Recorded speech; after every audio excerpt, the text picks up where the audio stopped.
आता आपल्या आवडत्या मालिकेचे संपूर्ण भाग मालिका प्रसारित झाल्यानंतर लगेचच पाहू शकता फक्त सन नेक्स्ट वर. भारतातील प्रेक्षकांसाठी मोफत सेवा. माझी वाट सोड.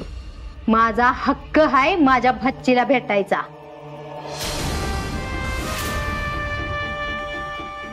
ये फुकटे, ह्या घरात फक्त माझाच हक्क चालतो.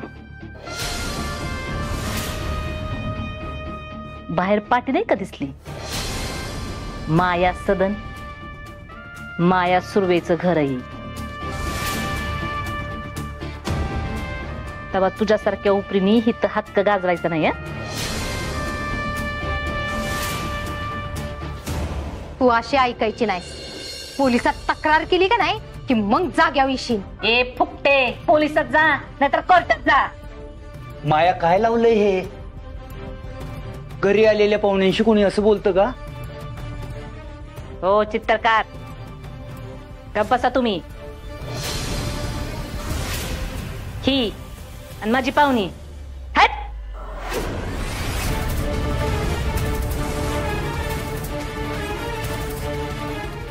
असं काय करतेस माया तू? मंजूच्या आत्या आहेत त्या आणि त्यांना पूर्ण हक्क आहे तिला भेटायचा. हे बघ, त्यांना असं अडकाठी करण्यात काही अर्थ नाही. हो चित्रकार, बाहेरच्यांसमोर तरी बायकोची बाजू घेत चला की. चानच घावलं की लागले बायकोला तोंडात पाडायला. हे बघ माया, मी तुला अजिबात तोंडावर पाडत नाही, भानावर आणतोय. उद्या जर ही गोष्ट तात्यासाहेबांना कळली तर? याचा विचार केलायस का कधी?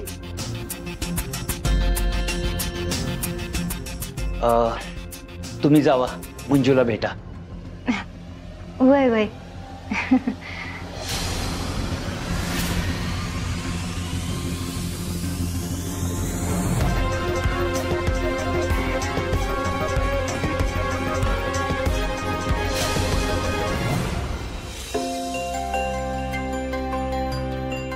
मंजू,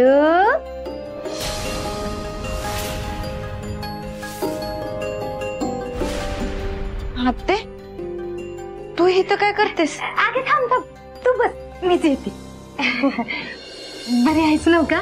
हा अगं, तुझी विचारपूस करायसाठीच आली होती मी. तू इथं आजारी म्हणल्यावर माझा तर जीव काय तिकडं थाऱ्यावं लागतोय वी. लहानपणापासून तुला सांभाळले मी मंजू, त्याच्यामुळे जीव तुटतोय ग तुझ्यासाठी. स्वप्नात बी तूच दिसतेस. आत्ते, घरी समजा ठीक आहे ना?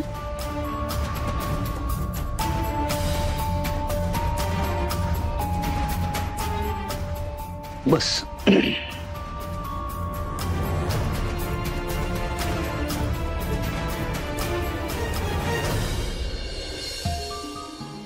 आता ठीकच आहे म्हणायचं.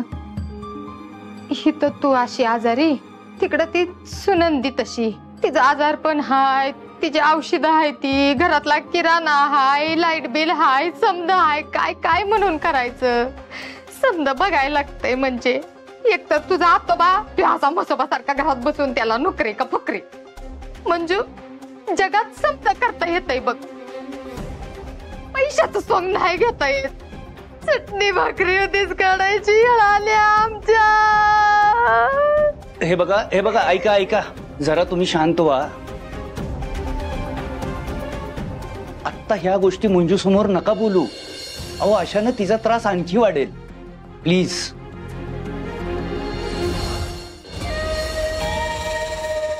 आता तुम्हीच सांगा, तिच्या मोहरण आहे तर कुणा मोहर सांगायचं आम्ही? हवं, माझा दादा गेला का नाही तेव्हापासून आमचं घर मंजूने सांभाळलंय. ती जेव्हापासून इकडे आली तेव्हापासून आमची लई परवड झाली. हे बघा, रडू नका. आता तुम्हाला मंजूची अवस्था कशी आहे, काय आहे कळतंय, दिसतंय ना. मग आता तुम्ही तुमचं रडगाणं कुठं इथं मांडताय? तुम्हाला आता पैशाची गरज आहे ना? थांबा, मी देतो तुम्हाला. किती हवेत? पप्पा थांबा, तुम्ही पैसे नाहीत द्यायचे. पप्पा, माझ्या घरची जबाबदारी माझ्यावर आहे. मी देईन पैसे. तू कुठनं देणार आहेस? माझा पगार झाला. झाला मी पगार. झाला वाटतं पगार. आते ती पर्स देशील का जर? वय वय देते की. हा धर. अगं थांब थांब थांब, तुझा हात दुखतील. मी घेते की.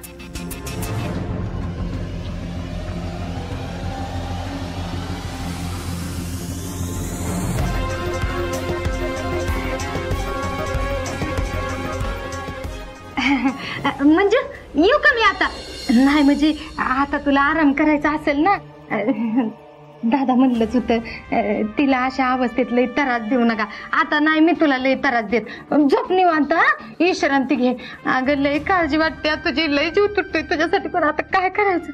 परत येते तुला भेटा. येऊ का? येते. हा हा.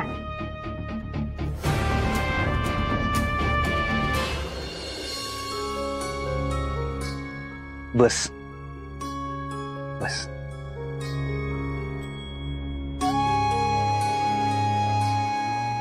हे बघ मंजू, मला माहितीये तुला आईची अमृताची खूप काळजी वाटते आणि त्या काळजीपोटीच तू हे सगळं करतेस. ही आपली माणसं, आपली मनवणारी माणसं आपल्याशी कितीही खोटं बोलली, वाईट वागली तरीही आपण आपला चांगुलपणा कधीच सोडत नाही. सवय झाली ग आता त्याची. खरं आहे ना?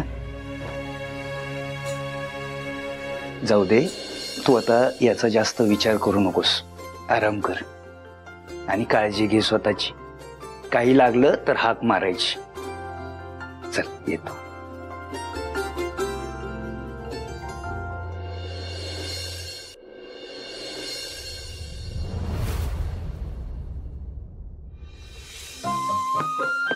बोला. अरे शिक्का मास्टर, अरे इकडे कुठे? ते तुमचे सासरे लईच त्रास देतात. तू तुला आता कळलं व्हय? अरे लय खडूस आहे तो बोगॅम्बो. म्हणून तर तुमच्या त्या बॉगॅम्बोकडची नोकरी सोडली मी. तेव्हा तुम्ही द्या की नोकरी मला. नाराज नाराज लोकांची गट्टी जमती ना. आणि मी किती काम करतो हे तुम्हाला माहितच आहे की. तेव्हा बरोबर आहे, पण काय आहे, माझं दुकान नवीन आहे. मला नाही परवडायचं. पोटा पाण्यापुरते द्या. नाही नाही नाही परवडायचं मला. नाही बाबा, खरंच नाही जमायचं मला. तुला खरं सांगतो. प्लीज प्लीज, मी पाया पडतो तुमच्या. मी पाया पडतो. तुमचे पाय. ठीक आहे ठीक आहे ठीक आहे, ठेवतो तुला कामावर, पण थोड्या दिवसापुरतच बर का. हा, आणि एकदा का तू चांगलं काम केलं की तू परमनंट. म्हणजे मी परमनंट कन्फर्म. हा. ए, काय?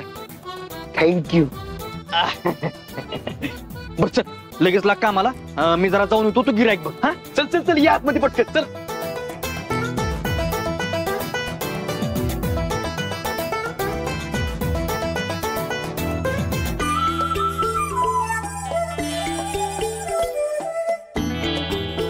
या या या, काय पाहिजे तुम्हाला? चॉकलेट, पेढे, बर्फी, काय पाहिजे? अहो तुम्ही तिथं सांगा की मी देतो इथं तुम्हाला. तुम्ही कशाला आतमध्ये येताय? अहो तो ओ बसता कशाला? तर मालकांची खुर्ची आमच्या. ओ अहो तिथं कुठे हात लावताय? तुम्हाला काय पाहिजे ते सांगा की मी देतो की तुम्हाला. ए अरे टेस्टिंगला मी दिली असते की. तुझं बापाचं दुकान आहे का? मोन्याबाई, हा माझा बाप करतोय बघा. कोण आहे रे तू? जयदीपराव कुठे आहे? तुला माहित नाही का मी कोण आहे ते? हे बघा, तुम्ही कोणी पण असाल, पण असे फुकटचे पेढे खायचे नाहीत. आणि आमच्या मालकांच्या खुर्चीवर पण बसायचं नाही. चला उठा उठा. मोन्याबाई हात लावतो.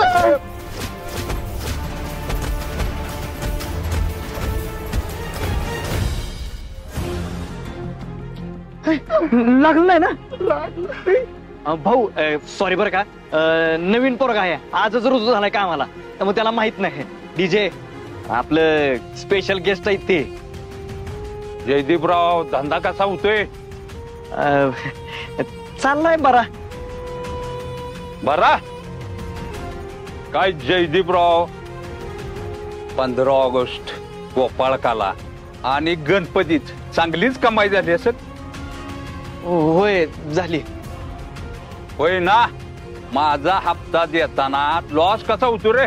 नाही नाही तसं काय नाही भाई, माझं पैसे बी रेडी होतं, मी देणारच होतो हप्ता, पण काय झालं घरी जरा इमर्जन्सी होती आणि मागचा हप्ता बी मी वेळेतच दिला होता की तुम्हाला. उगीच मला कारण देऊ नको, माझे मला पैसे देऊन टाक. देतो पैसे, मी पैसे रेडी आहेत, मी लगेच देतो, तुम्ही शांत राहा, मी लगेच पैसे देतो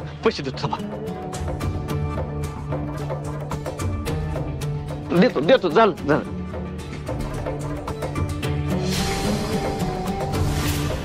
भाऊ हे बघ,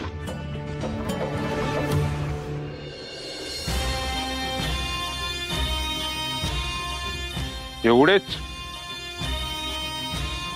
प्रॉफिट डबल झालाय, हप्ताही डबल पाहिजे ना. अहो भाऊ असं काय करताय, व्यवहार ते व्यवहार असतो ना. ए मोन्या बाईला नाही मग तुझोय. ए पैसे देणार आहेस का नाही तू? नाही देणार? तू देत नाही तर मी घेतो. नाही भाऊ ऐका तरी, अहो भाई माझं कष्टाचं पैसे व्यवहार असतो का नाही भाऊ? अहो नाही भाऊ ऐका ना. हो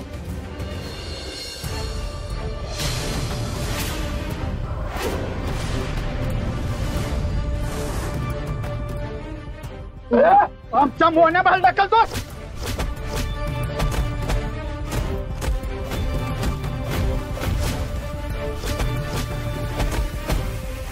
वाच रे, ते मरल.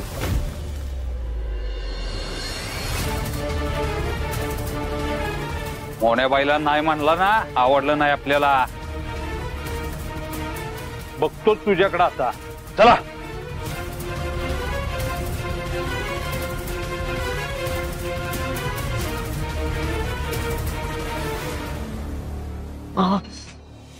लय लागलं का?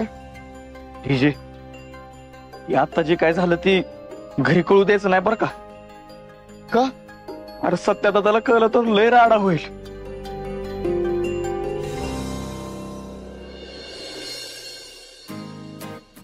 निघूया. चला, घोरपडे सर येत आहे ना? हो येतोय, भास्कर येतोय ना, त्यानंतर मग हा बघा आला. खूप दिवस झाले मंजूला भेटलेच नाहीये, विचार करते सुट्टी घेऊन तिला भेटायला जाऊ. कुणाला सुट्टी हवी आहे? भारती मॅडम तुम्हाला पुन्हा सुट्ट्या हव्यात? हो तुमची कारण संपतच नाहीयेत. नाही आपण काय करू, आपण असं करू, आपण सगळेच सुट्टीवर जाऊ.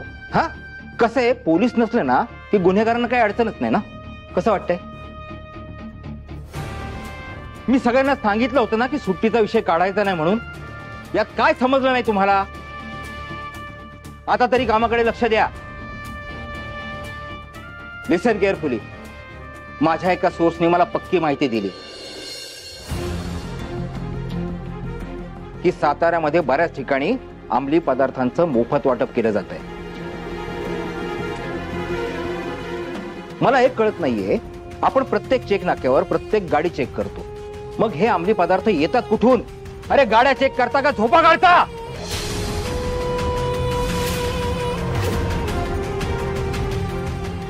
दिस इज पॅथेटिक.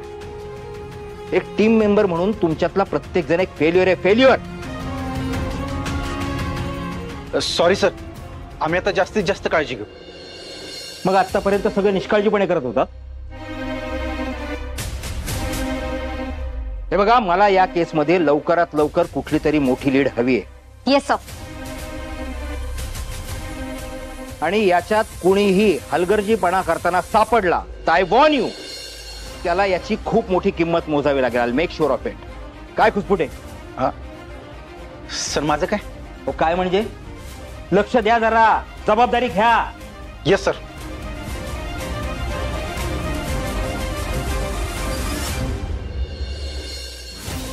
घरी जायचंय ना?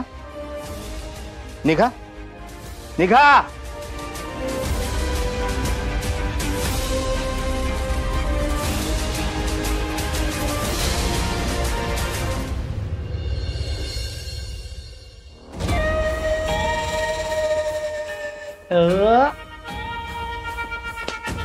अन्नाचे पैसे भेटले. वा वा मिश्रीवाली बाई, लय भारी. मिस्टर, कशी आहे रत्नाकाठीची जादू? इथं मंजी नाही पर तिचा पगार बरोबर इथे येतोय. ऐका नाही बारी. तुला सांगतो तू म्हणजे तू एकदम इंटेलिजंट मेन आहे. पप्पा फक्त इंटेलिजंट म्हणा, ती मेन नाही. मी बरोबर म्हणले, इंटेलिजंट मेन आहे. इंटेलिजंट मधली मेन आहे ती, म्हणून म्हणले इंटेलिजंट मेन आहेच बघ. तुला भारी आहेच. मम्मी म्हणजे आता मला मंजीशी लगीन करायची गरज नाही. कोण म्हणलं? अगं पण पैसे तरी येत आहेत की, तेच तर हवं होतं ना तुम्हाला. ए बधीर, अरे ही पैसा आता तिच्या हक्काचा आहे. ती ही पैसे आपल्या हक्काचं होण्यासाठी तुला तिच्या बरोबर लगीन करावं लागणार. अगं पण मम्मी आम्ही पण कमावतीये की आता, मग तिच्यावर लगीन करायला काय हरकत आहे.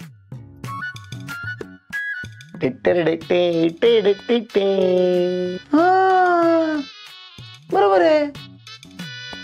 आमरी पण कमवते की, मग काय फरक पडतोय. हा तुमच्या दोघांच्या डोसक्यात काय भुस्सा भरलाय काय निसता का? काय काय का? अमरीला सरकारी नोकरी आहे का? नाही.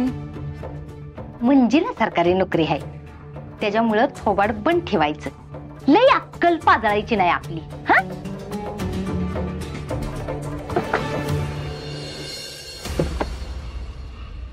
मंजूकडनं पैसे येते ती, ही महत्वाचं आहे.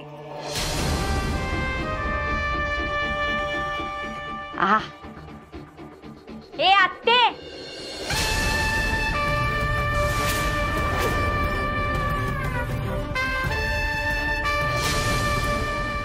काय ठरलं होतं ग आपलं? दीदी कडून 1 रुपया बी घ्यायचा नाही, आणि जे काही घर चालवायचं असेल ना ते माझ्या पगारावर चालवायचं. ए आमरे, तुझ्या पैशात घर खर्च भागतोय का? बाहेर जाऊन बघ जरा, महागाई किती वाढल्या सांगायला लागल्या. किती दिवस दीदीच्या जीवा उड्या मारशील? हा नाही, ती सत्याची मम्मी आहे ना, ती बरोबर बोलते बघ. तुला 1 नंबरची फुकटी बाई आहेस. आमरे, जरा वयाचं भान ठेवून बोल. मग तू बी वयाचं भान ठेवूनच वागायचं. लक्षात ठेवा, यापुढं माझ्या दीदीला झालेला त्रास मी सहन करून घेणार नाही.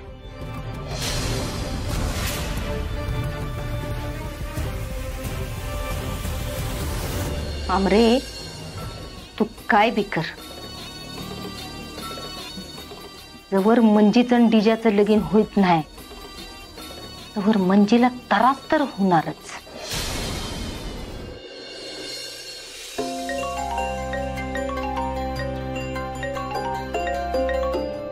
दिदे, तू आत्याला पैसे का दिलेस? अगं दिदे, चांगुलपणाची पण काहीतरी लिमिट असते, आणि ती लिमिट तुला माहीतच नाही. तू एक काम कर, आत्याला असेच पैसे देत राहा आणि तिला डोक्यावर बसवून ठेव. म्हणजे एक दिवस ती आपल्या सगळ्यांना रस्त्यावर आणायला मोकळी आहे का नाही?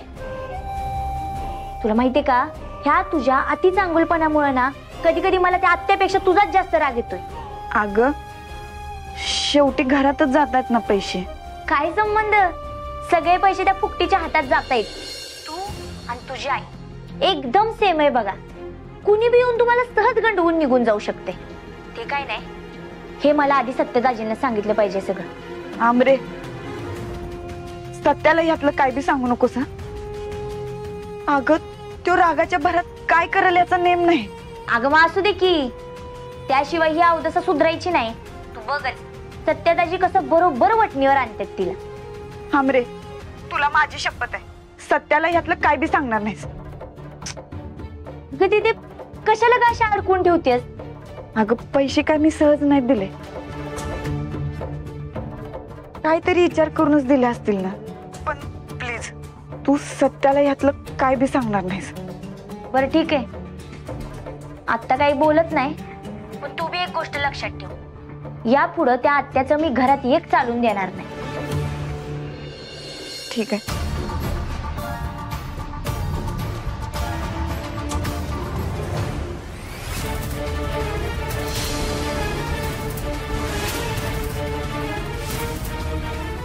काय झालं वाघमारे? कुणाचा फोन होता?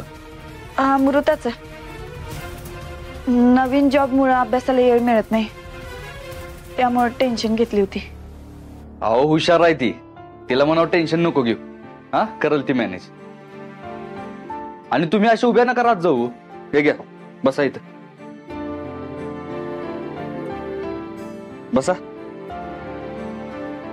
बाकी काय म्हणत होते? आणि ते सोड, तुला माहितीये मी आज एवढा वेळ सगळीवर गप्पा मारत होते ना, आणि बोलता बोलता मला कळलं का तिला शिक्षणाची लय आवड आहे. काय? सवे सवे 2 मिनिटात वर ये.